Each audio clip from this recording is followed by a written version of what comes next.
Bonjour et bienvenue dans ce live Malakoff Humanis. Aujourd'hui, nous allons vous parler à vous qui êtes derrière vos écrans, peut-être en pause déjeuner. Va vous parler de la fidélisation et de l'engagement des salariés avec les chiffres d'une étude réalisée par Malakoff Humanis. On va en parler dans un instant. Qui dit quoi? Eh bien que pour être engagé et fidélisé dans une entreprise, eh bien les salariés attendent certaines choses et les employeurs mettent en œuvre parfois d'autres choses. Donc il y a un hiatus entre les attentes des uns et les actions des autres. Ce hiatus, c'est peut-être un malentendu et on va essayer de déplier ce malentendu et de mieux le comprendre avec nos invités. Alors je vais vous les présenter. Je suis avec Antoine Gauthier. Bonjour Antoine. Bonjour. Vous êtes le patron d'AG Métal, une entreprise de métallerie-chaudronnerie, comptant une dizaine de salariés installés à Mer, dans le Loir-et-Cher. Une entreprise que vous avez lancée après avoir été salarié d'un patron sympa mais à l'ancienne. Ça veut dire quoi, sympa mais à l'ancienne? Sympa mais à l'ancienne, c'est un petit côté management ancien. C'est-à-dire qu'il était sympa, aujourd'hui on est sympa, ça n'a pas changé. Sauf que le management a lui beaucoup évolué et à l'époque j'avais compris que ça allait évoluer, lui pas. Ce qui a causé sa perte. Et c'est pour ça que vous êtes parti et que vous avez créé votre boîte, voilà. Tout simplement, en espérant faire mieux en termes de management. C'est un sujet central dont on va parler dans un instant. Philippe Vibien est avec nous. Bonjour, vous êtes vice-président d'Alixio, une société de conseil en ressources humaines et affaires sociales. Vous avez été DRH d'Areva.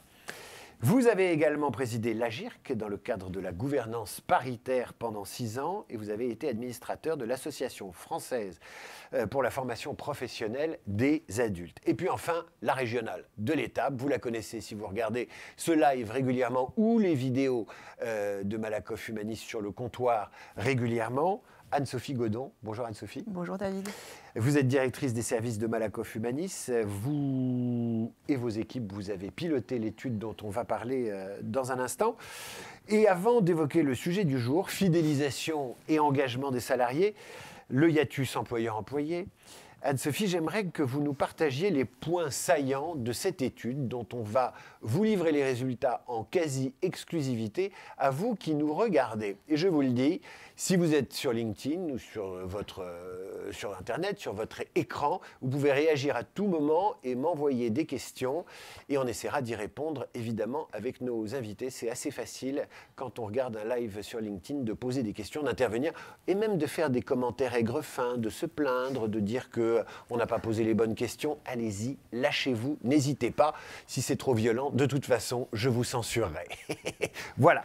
Allez, on commence avec ces résultats de cette enquête auprès de 1500 salariés. Jingle.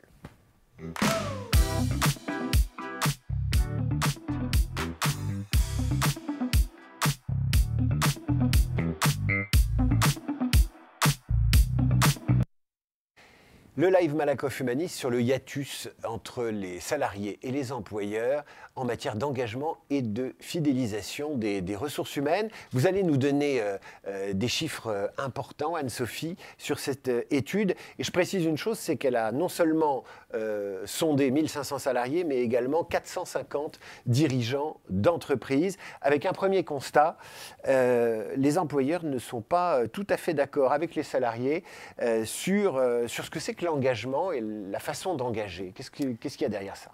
Alors peut-être avant de commenter cette diapositive, un chiffre global, c'est qu'en décembre dernier, on a quand même des salariés qui assez spontanément nous disent « je suis très engagé dans mon travail ». On a une note moyenne de 8 sur 10, donc les salariés se déclarent très engagés dans leur travail et ça c'est assez stable sur la longue période, donc on a depuis de nombreuses années des taux qui sont très élevés.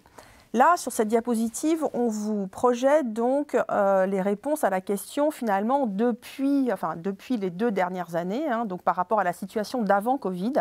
Finalement, est-ce que vous vous sentez plus ou moins engagé? Eh bien, les salariés, ils nous disent que ce soit d'ailleurs pour eux ou pour leurs collègues, eh bien, ils se déclarent plutôt plus engagés dans leur travail. Donc, on a un gros ventre mou quand même qui dit « je suis ni plus ni moins engagé ». Finalement, ça n'a pas changé, et donc ça reflète ce que j'évoquais juste avant. Mais ils sont quand même 1 sur 5 à dire « on est plus engagé ».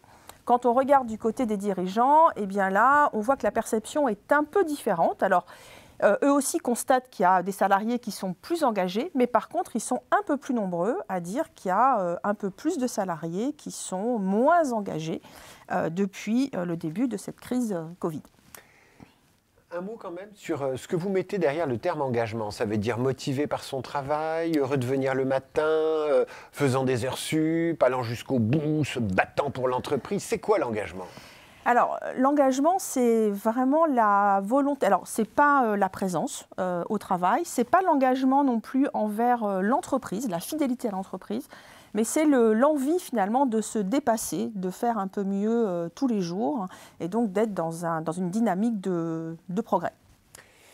Les facteurs d'engagement et de désengagement, c'est une autre série de résultats que vous pouvez nous présenter. Ouais. Alors là, on a fait un travail de corrélation entre les réponses à toutes sortes de questions et puis donc justement ce niveau d'engagement déclaré. Donc à gauche, vous trouvez les facteurs d'engagement. Donc c'est là où il y a une corrélation donc la plus importante. On voit que les 4 premiers items, ils concernent le contenu du travail. Donc il y a une corrélation forte entre un contenu de travail riche, des compétences et des capacités bien utilisées, un travail jugé intéressant, utile, qui a du sens, de l'autonomie. Donc entre ces éléments donc, liés au travail et l'engagement, on trouve une corrélation très forte et on voit arriver en 5e position le manager. Et quand on regarde de l'autre côté ceux qui se déclarent désengagés, là on voit que ce n'est pas le travail qui est en jeu, c'est plutôt les pratiques managériales. Donc il y a une corrélation forte entre le fait d'avoir un manager qui est peu disponible, le fait d'avoir un manager qui ne partage pas l'information, le fait aussi de ne pas être d'accord avec la stratégie de l'entreprise, il y a une corrélation forte entre ces items et puis le désengagement des salariés. En clair, l'environnement de travail, les conditions de travail, c'est important, mais le pire, c'est un mauvais chef. Là, un mauvais manager, un mauvais chef, ça fout en l'air le boulot, quoi. En tout cas, c'est ça que nous dit l'étude. Je voudrais faire réagir nos invités. Vous êtes tous les deux patrons. Vous conseillez aussi des managers dans leur politique de ressources humaines. Je commence avec vous, Philippe. Que vous inspirent ces chiffres ? Est-ce qu'il y a des choses qui vous ont déjà frappé ou déjà interpellé ? D'abord, ils sont assez rassurants. Ces chiffres. Enfin, je veux dire, l'ordre qui est ici, il est intéressant. Vu des salariés, c'est d'abord l'utilité. C'est ce que je fais a du sens. Mes compétences sont bien utilisées. Je suis utile. Je contribue à quelque chose. Je contribue à un objectif. Mon travail est utile, on vient de le dire. Et puis après, il y a 2 éléments importants. Autonomie, c'est chef, tu me fais confiance. Et donc, on y retrouve derrière immédiatement la confiance du manager. Donc ça, je crois que c'est assez rassurant parce qu'on est véritablement dans l'engagement. C'est moi dans l'entreprise, moi dans l'équipe, moi dans le collectif. C'est plutôt pas mal. Je ne sais pas si c'est le cas dans tous les pays, mais là, on a quand même un terreau sur lequel on peut s'appuyer. Pas de révolution, quoi. Pas de révolution et l'envie de plutôt bien faire quand on regarde ces éléments-là. C'est vraiment un engagement sur « je veux contribuer à quelque chose ». Et c'est là où, quand on ne se retrouve pas dans des éléments importants, la stratégie. Si je suis dans une entreprise dans laquelle je ne me sens pas bien au regard de ce qu'elle fait, au regard de sa stratégie, si mon patron ne s'occupe pas de moi, mon manager est pas ou peu disponible, si grosso modo, à l'intérieur de mon équipe, on n'est pas vraiment solidaire. En un mot, si on n'est pas une équipe, s'il n'y a pas d'exemplarité, s'il n'y a pas de proximité et qu'on ne partage pas de l'information, évidemment, je vais être désengagé. Et là encore, je trouve que c'est rassurant parce que c'est très rationnel. Et on n'est pas dans l'émotion, là. On est véritablement dans le « j'ai envie de bien faire » et j'ai envie qu'on fasse bien ensemble pour un objectif commun. Le dernier point sur mon employeur ne se préoccupe pas assez du bien-être de ses salariés, c'est « j'existe », c'est dis-moi bonjour, fais en sorte que la façon dont on se positionne et on travaille les uns avec les autres soit exigeante mais bienveillante. Je trouve que moi, c'est des 2 côtés, je trouve que c'est important et que, je veux dire, il y a un terreau pour travailler tous bien ensemble. Et évidemment, vous l'avez dit l'un et l'autre, le rôle du manager, il est essentiel. Et je prends souvent une phrase que j'ai entendue de jeunes, mon manager, c'est ni mon prof ni mon père. Comment il se comment il se positionne? Qu'est-ce qui lui donne cette légitimité qui n'est pas une autorité et qu'est-ce qui lui donne l'envie de me développer pour que je travaille mieux? Antoine, vous qui managez 10 personnes, c'est une petite entreprise. Est-ce que vous reconnaissez ou est-ce qu'il y a un chiffre ou un résultat qui vous a frappé? Je me reconnais complètement dans ce slide, il n'y a aucun problème, je suis d'accord avec Philippe. Tout ça, c'est en fait derrière chaque point, c'est de l'humain. Mais puissance, on veut toujours mettre des chiffres, et là on va en mettre plein, et c'est normal parce qu'il faut qu'on se rende compte, mais tout ça, c'est de l'humain. Les compétences et capacités bien utilisées. Ben, oui, forcément, si on est dévalorisé, enfin, on ne nous donne pas la bonne compétence, le bon travail à faire, on se perd. Et si on prend les points d'engagement, les points de désengagement, tout ça, c'est de l'humain. À travers le manager, forcément, c'est lui qu'on met en avant sur ce slide parce que c'est le manager qui est le point central de cette organisation d'entreprise. Mais une petite entreprise comme la mienne, moi j'ai un chargé d'affaires qui est aussi le manager des équipes, mais je le suis moi-même. Il y a de la proximité, mais n'empêche que tout ça, je pense qu'on va le retrouver. C'est vraiment le commun des grosses sociétés et de nous, petites entreprises. C'est vraiment le manager, bah oui, même si l'artisan a un salarié, n'empêche qu'il faut qu'il manage et il faut le faire comme il faut. Mais vous l'avez vécu, vous d'ailleurs, le désengagement, parce que vous n'aviez pas le manager qu'il vous fallait. Vous nous l'avez dit au début de l'émission. Vous avez dit, bon, j'avais un manager à la papa, il était sympa, mais enfin, il faisait ça à l'ancienne, et moi, j'ai trouvé que ça ne me convenait pas. Mais on se désengageait pour plusieurs raisons, mais la première raison, c'est que ce management était un peu dur. Et je sentais, nous, on avait une équipe, on avait une trentaine de personnes à l'époque, et l'équipe n'emmenait pas l'entreprise. Ça roulait pas, il n'y avait pas ce que j'ai chez moi aujourd'hui. En tout cas, je le ressens comme ça. Et en fait, oui, on se désengage et on se dit, bon, on s'en va. De toute façon, je suis là, je suis pas là. Enfin, un peu, ça manquait de sens. On savait pas trop où on allait. On comprenait pas la direction. Enfin, voilà. Grâce à lui, par contre, ça a été très, très positif pour moi parce que j'ai compris à ce moment-là, il y a 22 ans, j'ai compris ce qu'il fallait pas faire en me disant, tu feras tout l'inverse si tu tentes quelque chose. Elle est bien cette slide avec le management au cœur de l'engagement. Alors c'est un constat repéré auprès des salariés. Maintenant, on va dans un instant essayer de préciser les attentes des salariés pour être engagés, pour être fidèles, et les actions qui sont mises en face par le management. Et c'est là que le hiatus apparaît. À tout de suite.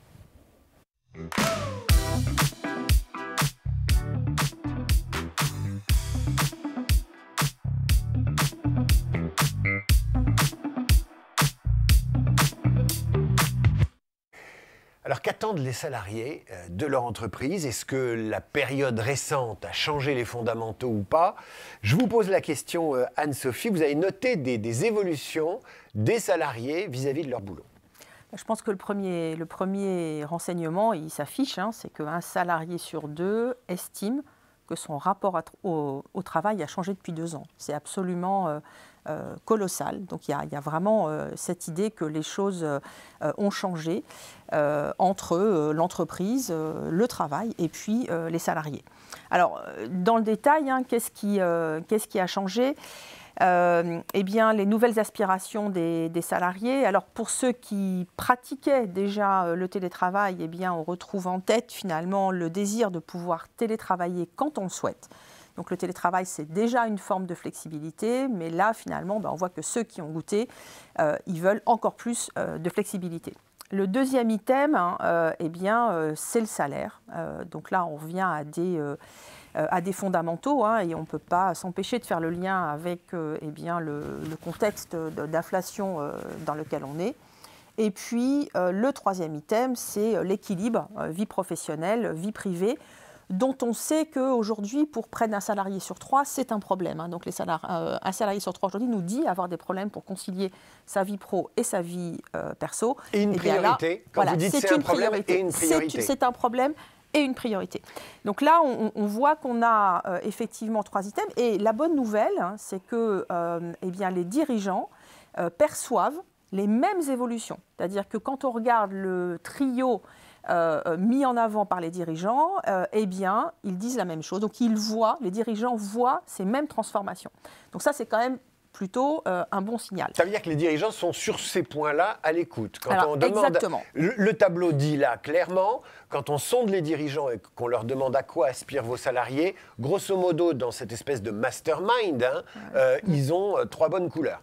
Exactement. Donc là, les 3 premiers items, les 3 premières aspirations des salariés, elles sont entendues par les dirigeants. Alors on voit en dessous qu'il y a des items qui sont perçus comme importants par les salariés, comme par exemple l'ambiance dans le travail, le fait de prendre du plaisir. Bon, on voit que ça, c'est un peu moins perçu comme étant des aspirations importantes des salariés.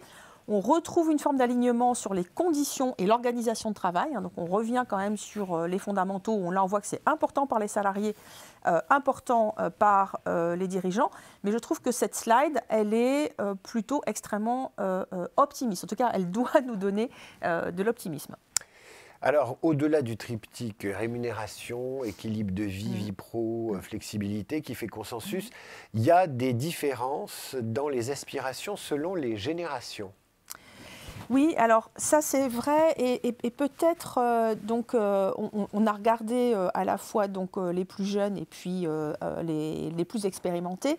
On voit que pour les jeunes, l'équilibre de vie est vraiment le sujet numéro 1.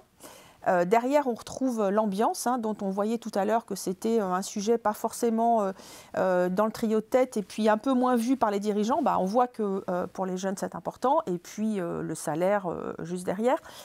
On pourrait aussi regarder le 6e item, les engagements environnementaux et sociétaux. Ça ne vous a pas échappé qu'on ne le voyait pas sur la diapositive précédente.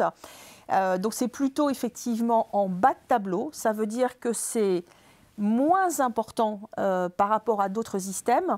Pour autant, on voit que c'est une aspiration qui monte quand même globalement et donc très importante chez les moins de 25 ans. Chez les plus expérimentés, eh bien là, on retrouve le salaire, l'équilibre de vie, les conditions de travail.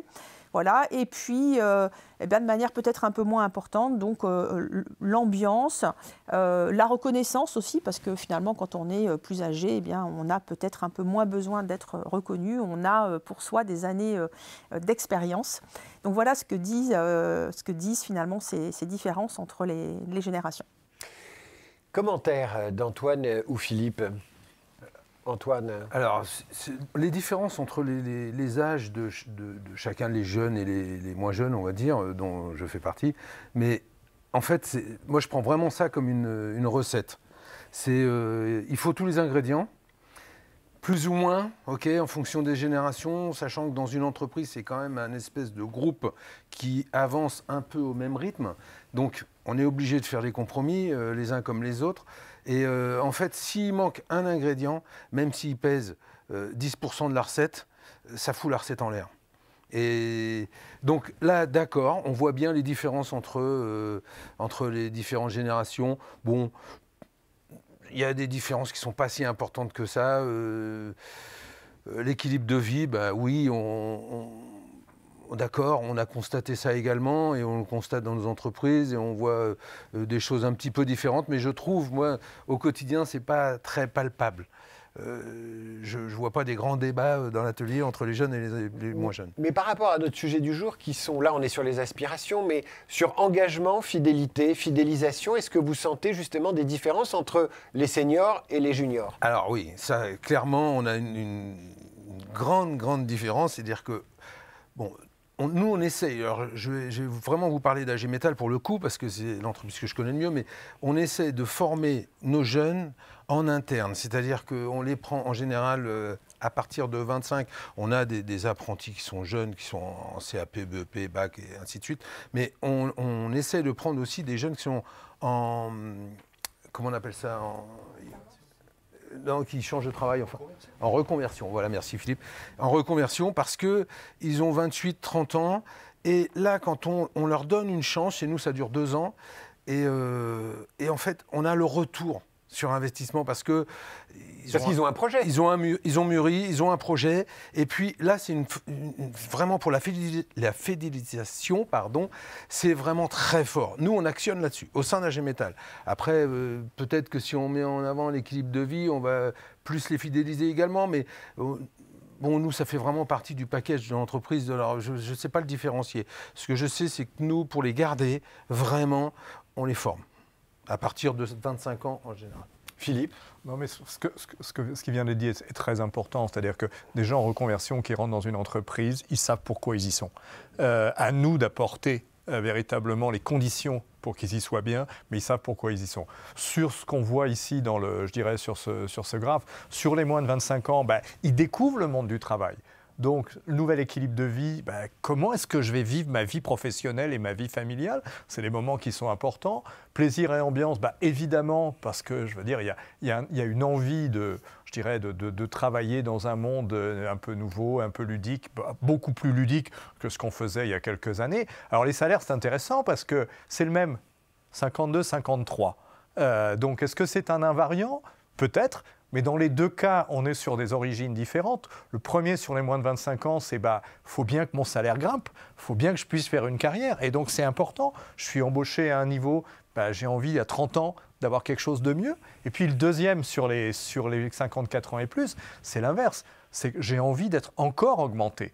Or, on sait bien que pendant des années, on a beaucoup moins augmenté les seniors que les autres, parce qu'il fallait bien aussi, gérer la progression de carrière des uns et des autres. Et on voit bien que là, si le salaire à 53 ans est aussi important, c'est qu'il y a vraiment une demande de « ne m'oublie pas ». Et moi, la reconnaissance dans l'entreprise telle que je la verrai, si j'ai 55 ans et plus, ce sera avant tout par rapport au salaire. J'existe encore, j'ai encore une progression de carrière. Et un point qui n'est pas là, mais on le retrouve souvent dans les enquêtes, c'est qu'on s'aperçoit aussi que les plus de 55 ans vont plus en formation. Donc si je ne vais plus en formation, comment est-ce que je suis reconnu? Et ça, je crois que c'est un point important. Pour le reste, on est sur des choses qui sont très importantes. Ce qui a été dit sur le sens et l'engagement environnemental, il est essentiel. On voit aujourd'hui des choix de salariés qui vont dans telle ou telle entreprise au motif de... On a vu des grandes écoles refuser l'entrée, de labos d'entreprises extrêmement connues sur ces motifs-là. Ce n'est pas compatible avec. Souvenez-vous ce qu'on a vu sur des remises de diplômes dans des métiers qui sont très liés à l'environnement. C'était Agritech, par exemple, où ils ont dit on est ingénieur, mais on n'a pas envie de travailler dans ce monde si c'est le même. C'était des cas extrêmes quand même. Oui, mais ils sont quand même très révélateurs. C'est pas de là qu'on attend ce genre de contestation.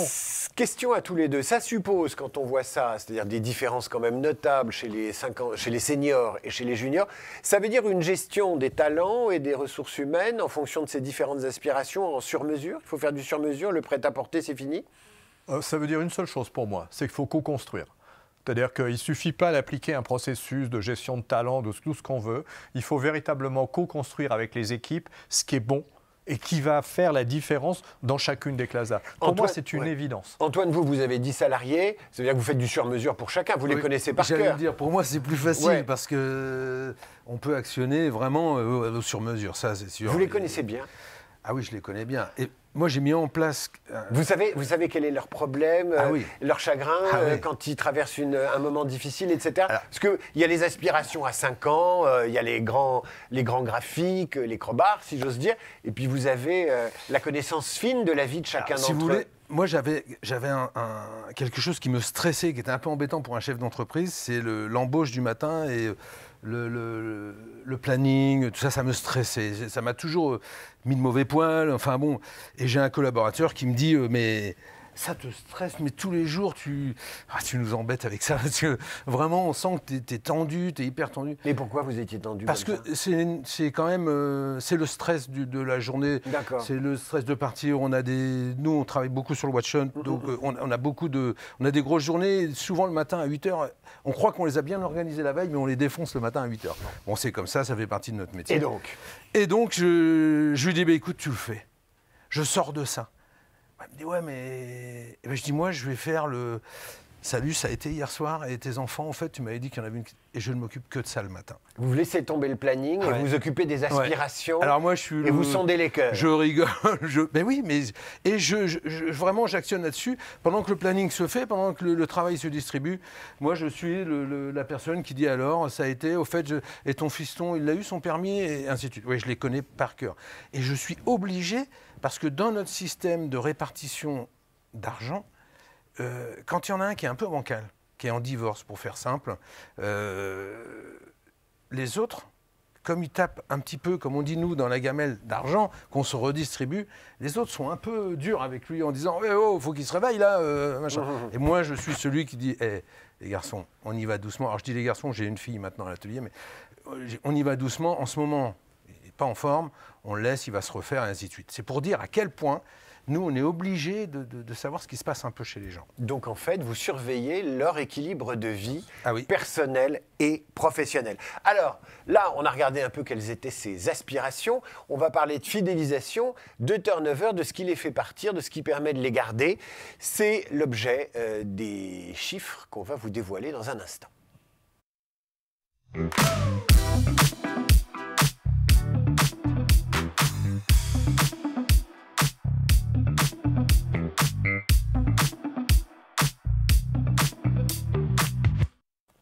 On va parler de recrutement et surtout de turnover dans un premier temps avec Anne-Sophie.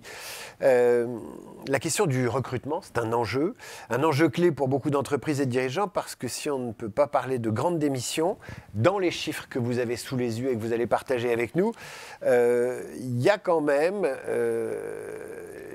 des signes qui ne trompent pas.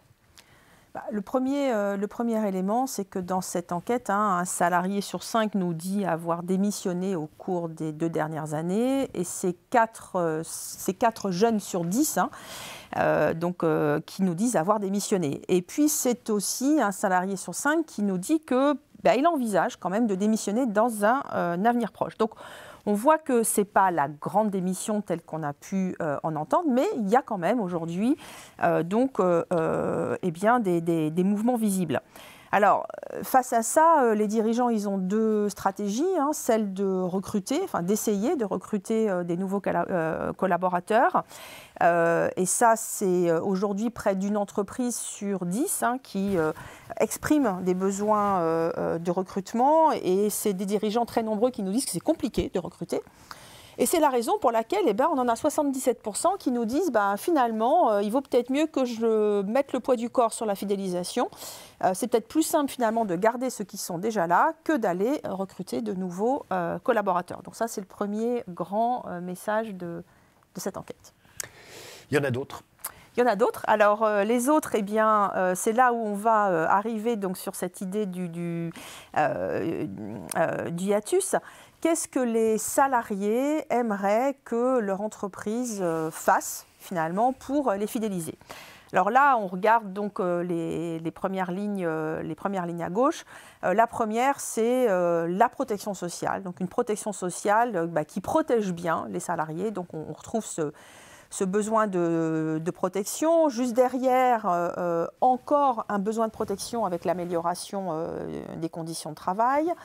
Troisième ligne, c'est encore un besoin de protection avec des avantages sociaux attractifs. Et puis, en 4e et 5e position, donc la reconnaissance des efforts fournis par les collaborateurs. Et 5e position, ces fameuses pratiques managériales dont on a parlé il y a quelques instants, se retrouvent donc en 5e position. Donc ça, c'est vu du point de vue des salariés. De l'autre côté, on a regardé ce que les dirigeants nous disaient mettre en place pour fidéliser ces salariés. On a vu que c'était ce sur quoi, finalement, ils voulaient mettre le maximum d'intensité. Là, on voit tout de suite avec les codes couleurs qu'il y a quand même un écart entre ce que les salariés donc, attendent et puis ce que les dirigeants font. Et c'est dommage parce que les dirigeants sont tout à fait conscients, on l'a déjà vu précédemment, mais c'est vrai ici aussi, ils sont conscients de ce qu'il faudrait faire. Mais par contre, il y a un décalage entre ce niveau de conscience et puis ce qu'ils font réellement. Et qu'est-ce qu'ils font réellement ? On le voit à droite. D'abord, ils reconnaissent les efforts de leurs collaborateurs. Ils s'occupent de l'intégration des nouveaux. Donc c'est là aussi où finalement, pour fidéliser, on s'occupe plutôt finalement de ceux qui rentrent dans l'entreprise.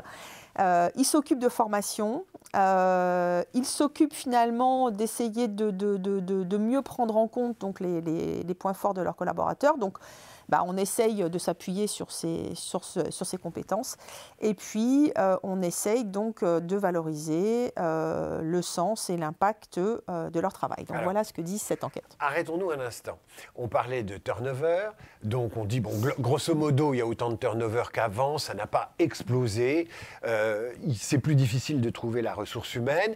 Et donc, ce tableau nous dit, pour limiter le turnover, pour les garder, les fidéliser sur le long terme et voilà, avoir un souci en moins, voilà ce qu'ils pensent qu'il faut faire, les salariés, et voilà ce que les employeurs mettent en œuvre. Il y a un côté un peu tourné manège. Hein. Vous vous souvenez de cette émission on posait la question dans un couple à lui et à elle. Elle lui disait c'est plutôt ça, et elle disait il fait plutôt comme ci. Et on s'apercevait parfois qu'il y avait vraiment une différence entre les deux.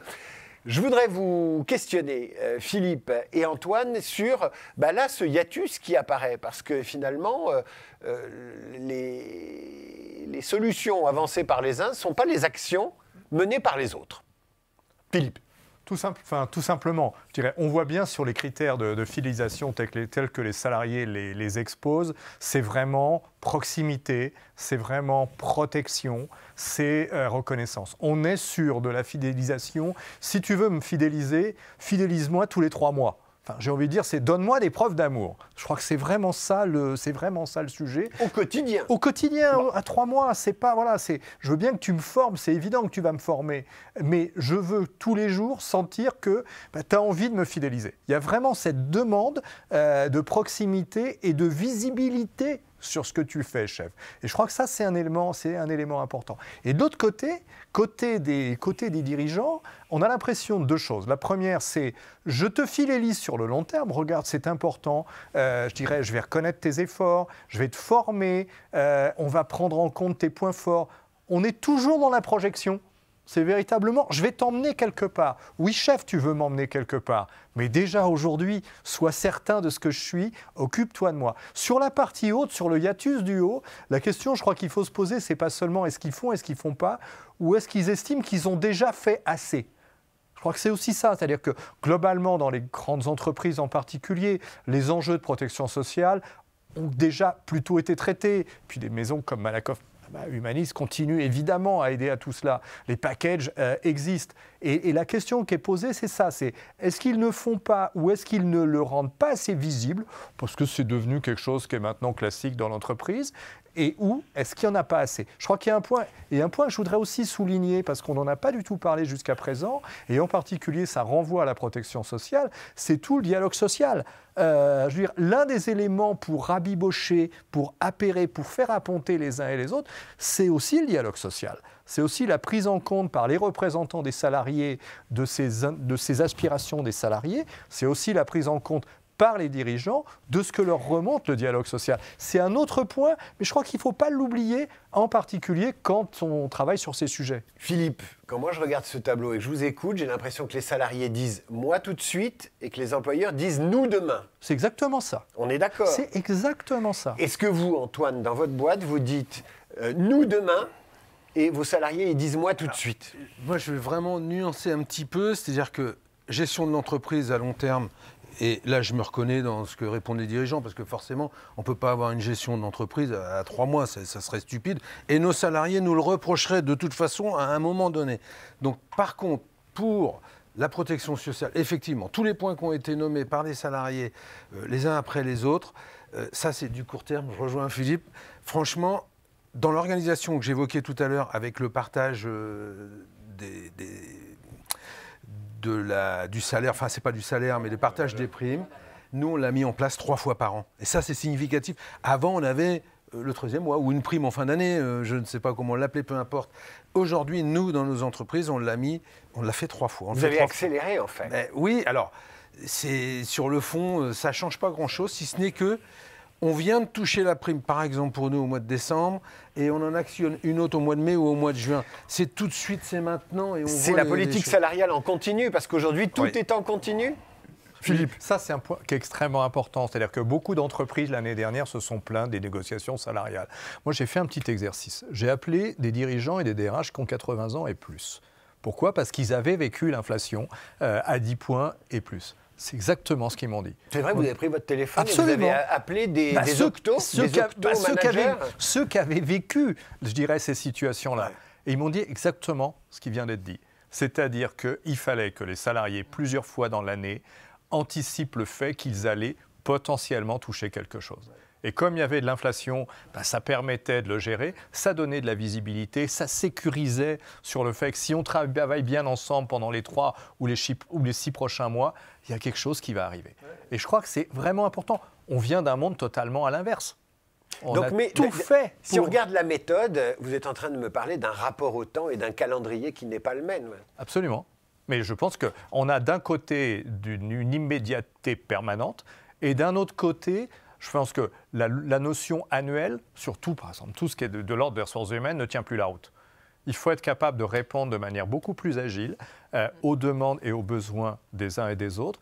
Et ça veut dire qu'il faut casser un certain nombre de nos dogmes. Ça veut dire que la gestion calendaire, des augmentations, dans les grands groupes notamment, les grands messes, on attend, on vous dira ça dans 15 jours, on ne peut pas le dire maintenant, il va falloir réduire les échéances. Il va falloir être plus agile et il va falloir surtout donner de la visibilité. Sinon, on les fidélise pas. C'est ça que je soit on les fidélise pas, soit on les désengage, soit on se remet dans une situation de négociation avec leurs représentants qui est beaucoup plus difficile, parce qu'eux-mêmes sont poussés par la base. Si ça vous inspire, que vous nous regardez derrière vos écrans, n'hésitez pas à commenter. Est-ce que vous avez envie d'une gestion des rémunérations, des ressources humaines plus rythmée, plus séquencée et moins annuelle et moins sur le long terme? C'est vrai qu'il y a ce hiatus. Moi, tout de suite, nous, demain, dans ce tableau. Alors, je vais revenir sur un point qui doit vous réjouir, ma chère Anne-Sophie, c'est que les salariés disent, nous, on veut une protection sociale qui protège bien les salariés. Quand on est un GPS, un groupe de protection sociale, on est contente? On est évidemment content. Peut-être pour éclairer un peu ce qui se cache derrière ça, ce qu'on voit, c'est que derrière cette protection sociale, il y a quand même des choses qui ont changé. C'est-à-dire qu'en matière de santé, maintenant, on voit bien qu'on est, tous les salariés sont maintenant couverts. Donc, finalement, ça se passe plutôt bien. Mais là où c'est nouveau, c'est que finalement, on attend d'être mieux couvert contre le risque lourd. Et puis, on attend aussi de la protection différée, notamment en matière d'épargne. C'est-à-dire qu'on voit finalement que la protection, ce n'est pas que maintenant, tout de suite, là, mais c'est aussi aide-moi finalement à protéger moi et ma famille dans le temps. Voilà. Et ça, c'est aussi un peu nouveau. Y compris aide-moi à préparer ma retraite? Bien sûr. Et c'est notamment tout le rôle de l'épargne. Il y a aujourd'hui d'ailleurs un plus grand nombre d'entreprises qui investissent dans des dispositifs d'épargne. Mais c'est une attente forte des salariés parce qu'ils ont compris que le jour où ils partiront à la retraite, ils auront un peu moins de revenus. Donc il y a aussi des attentes qui se déplacent un peu en matière de protection sociale. Philippe, ce que j'entends quand même dans tout ce que nous révèle Anne-Sophie, c'est qu'il y a à la fois une forme pas de défiance vis-à-vis du travail, mais une très grande exigence qui, si elle n'est pas satisfaite, provoque de la défiance. Et en même temps, des espoirs, des attentes immenses. Prends-moi en charge du premier job et laisse-moi des espérances et occupe-toi de moi sur le court terme et pense à moi pour après-demain et encore après-demain. C'est une grosse pression. C'est une grosse pression et c'est une demande forte qui n'est plus aujourd'hui, je peux dire, gérée ni par l'État, parfois pas par les familles, parce que tout se décompose. Et il ne faut pas se tromper, l'entreprise demeure aujourd'hui le dernier véritablement lieu de stabilité pour nombre de nos salariés. Et quel que soit leur âge, quelle que soit leur situation familiale, quel que soit leur métier, c'est souvent le lieu où on crée du collectif. C'est évident et c'est aussi un des hiatus possibles. On attend tellement de choses de l'entreprise que l'entreprise ne peut pas, je dirais, quoi qu'elle le veuille, répondre à tout. Et là, pour le coup, il y a un hiatus parce que la protection sociale arrive en première position. Les dirigeants considèrent que c'est une action qui n'est pas... Ils la mettent en œuvre, mais ce n'est pas prioritaire. Ouais, parce que je pense qu'honnêtement, c'est fait partout. C'est fait partout. Je crois, dans la tête des chefs d'entreprise, c'est plus le sujet. Enfin, je l'entends comme ça. J'ose espérer que c'est répondu dans ce sens-là, mais j'en suis quasiment sûr. Et c'est vrai que je suis un peu surpris que ça arrive en première position, même si j'étais sûr que ça serait dans le top 5, mais franchement, première position, bon voilà. Après, chez le chef d'entreprise, moi je suis persuadé que c'est parce que, bon, c'est plus le sujet. Mais on attend de l'entreprise, on est quand même le centre de tout. Parce que l'impôt à la source est le dernier exemple en date, mais je veux dire, on est quand même, heureusement qu'on est là, on prend la place parfois de gens et de systèmes où nous, c'est un peu lourd pour nous, honnêtement, il faut le dire. C'est un autre sujet, mais il faut le dire quand même. Mais le salarié, je pense qu'il est conscient de l'effort que ça demande au chef d'entreprise de s'occuper de tout ça. Je crois que nos salariés le savent bien. Vous avez le sentiment, par rapport à ce qu'a dit Philippe, par rapport à ses attentes vis-à-vis de l'entreprise, il a dit la famille est parfois défaillante, l'État n'est pas toujours au rendez-vous. Vous avez le sentiment d'être un deuxième papa pour vos collaborateurs? Non, moi le terme est fort, hein, mais d'être un peu nounou ou pas? Non, franchement, non, moi je rentre pas du tout là-dedans. Alors je les adore et je leur fais bien comprendre. Et je pense que c'est très réciproque. C'est ce qui fait un peu notre particularité, nous, dans l'entreprise. Mais non, un papa, non, franchement. Puis, alors là, je serais un mauvais père, c'est sûr. C'est vrai qu'avec 10 enfants, c'est beaucoup à assumer. Philippe. Oui, je disais, attention, tout à l'heure, je disais, bon, le manager, c'est ni mon prof, ni mon père. Mais le collectif, c'est ce qui me retient. C'est-à-dire qu'il n'individualise pas la relation, mais quand même, c'est la relation à l'équipe qui fait la différence. Ce n'est pas tant au chef qu'à l'équipe, voilà, qu'à l'équipe, qu'au collectif de travail et à l'ambition commune qu'on a tous ensemble. Il y a un autre point qui revient, et pour le coup, là, les actions mises en œuvre par les employeurs rejoignent les attentes des salariés, c'est l'amélioration des pratiques managériales, enfin, encore que, ou la reconnaissance des efforts des collaborateurs, ce qui n'est pas du tout la même chose. Mais enfin, les salariés disent il faut qu'on ait des meilleurs managers, qu'on ait un meilleur management, et les dirigeants, pour le coup, mettent pas ça en pôle position des actions qu'ils mettent en œuvre. Anne-Sophie, là-dessus, une réaction ? Je pense qu'on a à plusieurs reprises parlé du rôle clé du manager et du manager de proximité. Je pense que ce qui est très compliqué pour des dirigeants, c'est que la maîtrise de la chaîne managériale, c'est quelque chose d'extrêmement compliqué dans les entreprises. Donc c'est quelque chose finalement qu'ils ont peut-être un peu plus de mal, un peu plus de difficultés à maîtriser. Et à mon avis, c'est pour ça qu'ils le mettent finalement un peu dans les dernières positions. Donc je pense que c'est plutôt l'aveu d'une difficulté finalement à avoir une chaîne de management qui soit homogène et qui réponde aux défis dont Antoine parlait tout à l'heure. Alors, il y a un autre point qui, moi, m'a interpellé, c'est le point diversité et inclusion. Il m'interpelle parce que diversité et inclusion, c'est dans tous les discours, toutes les politiques de communication, notamment des grandes entreprises.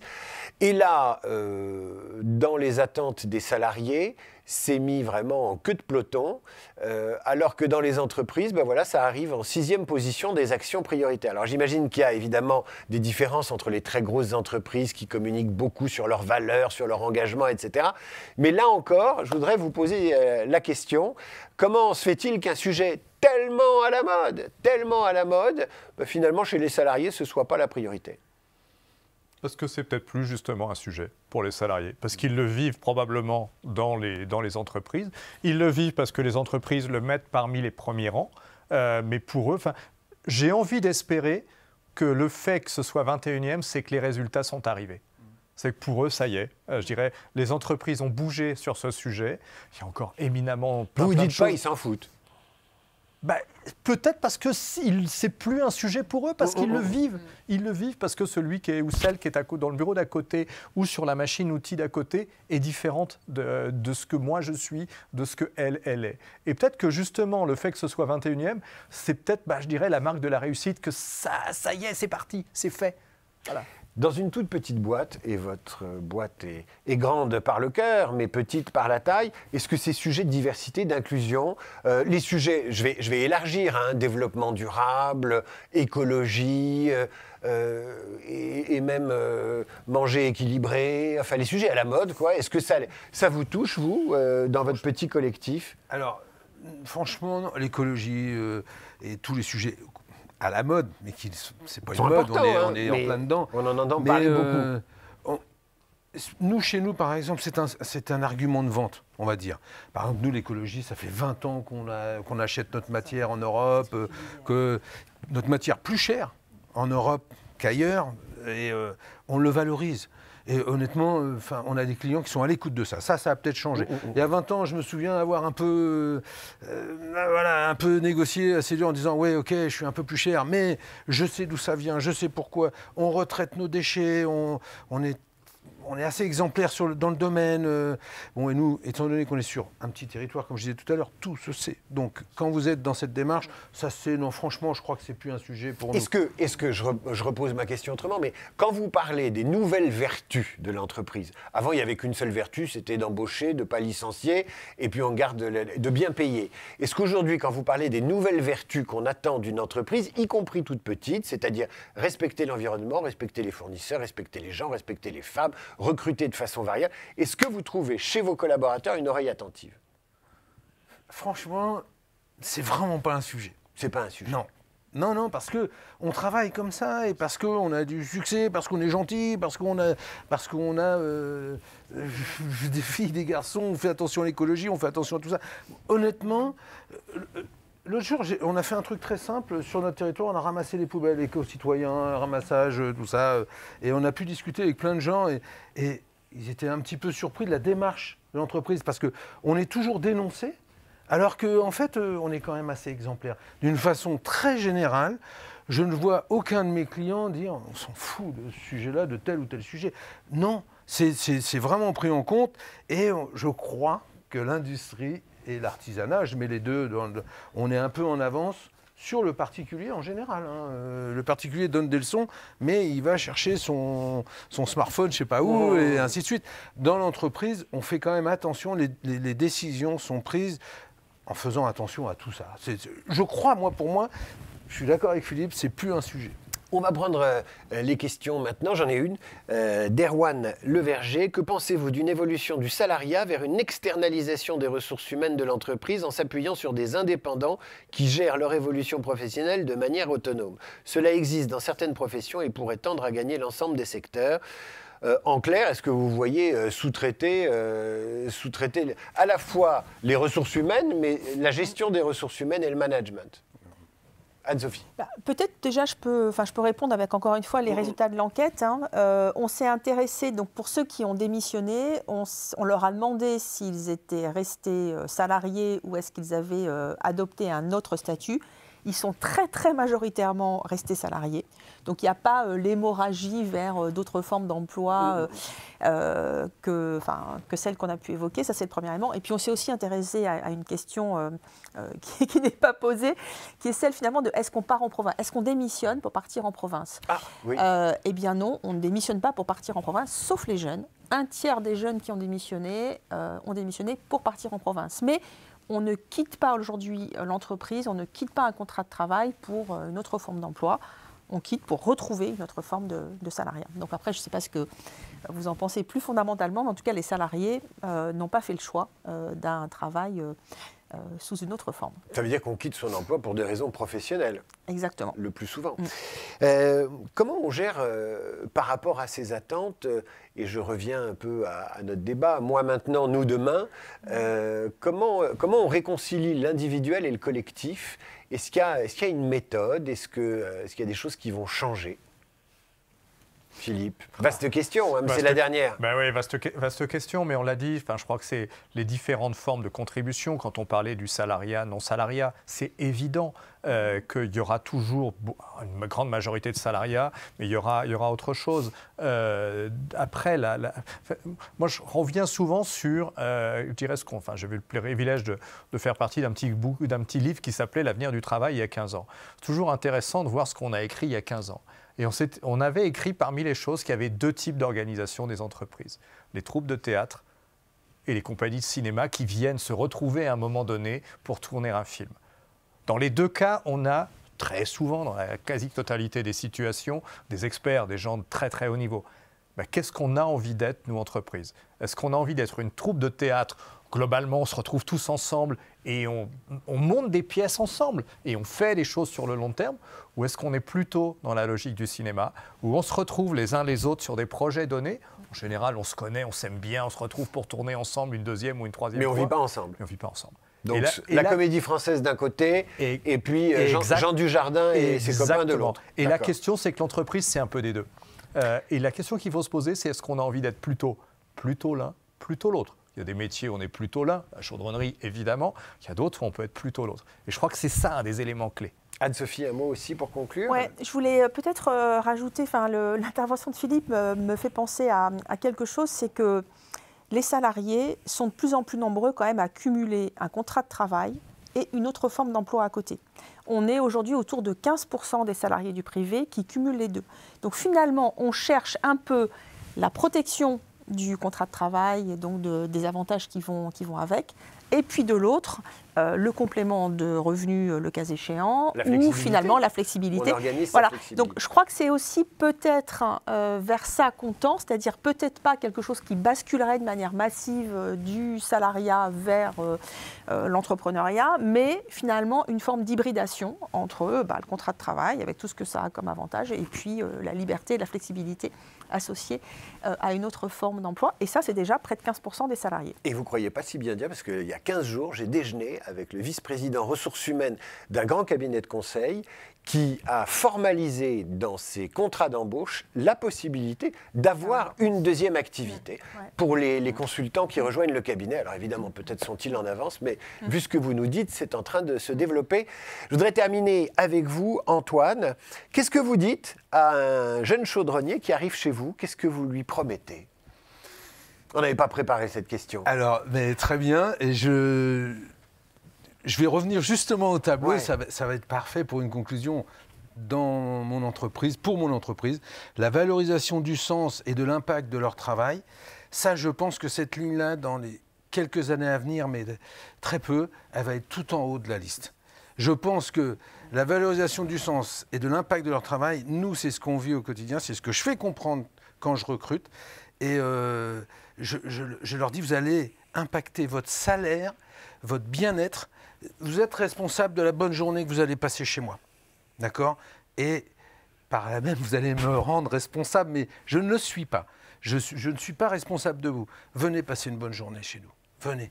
Et la valorisation du sens, l'impact de leur travail, étant donné qu'on sait que les salariés, toutes les études le prouvent, les salariés qui sont bien dans leur travail, bien dans leur tête, ont une rentabilité 30% supérieure. On n'a pas parlé d'argent dans cette étude, ce n'était pas le propos. Un petit peu quand même. Hein. Le petit salaire peu, reste quand même oui, mais un des fondamentaux. On n'a pas dit combien. Et en fait, on sait que toutes les entreprises où il fait bon vivre, les salariés ont 30% de rentabilité en plus d'un salarié normal. C'est un peu dur de dire ça. Sauf que dans les 30%, on leur donne combien aux salariés?